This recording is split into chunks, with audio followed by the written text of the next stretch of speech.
Pemirsa Kapolda Bali Irjen Pol Ida Bagus Kade Putra Narendra Mausang, Bali aman turtrepti ritatkala pemargi pencoblosan. Ini ke inucap kebedar oleh Kapolda Bali ritatkala nyelehin proses pencoblosan ring sawatara TPS ring Denpasar.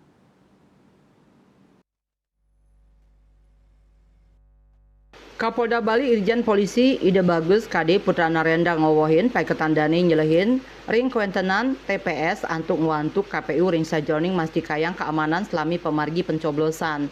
Rauhe mangkin keamanan Bali aman tur maning kondusif saha keaptiang kahanan sekadi puniki sidang lantur memargi Mangda Bali kantun aman trepti miwah ajeg.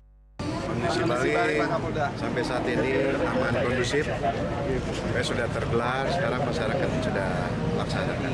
Asapuni ketaler ngenenin indik perhitungan suara manut Kapolda Bali pai ketandani pacang raja ngelaksana yang patroli kesarengin makudang-kudang bage miwah ngawohin kawentenan personil ring sawetara genah sanik katureksain rawan.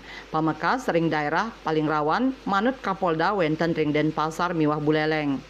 Penghitungan nanti ada atensi khusus nggak Pak? Ya kita, mari ya. Nanti kita laksanakan patroli gabungan bersama Becala, ya, Karepan lokal, TNI, Polri sama-sama. Ada penebalan juga Pak? Ya, benar. Daerah paling rawan mungkin Pak? Penebalan bukan satu titik, di titik-titik strategis kita sudah. Ya. Daerah paling rawan mungkin Pak? Ya, di kota ini. Sama di Buleleng sudah kita siap.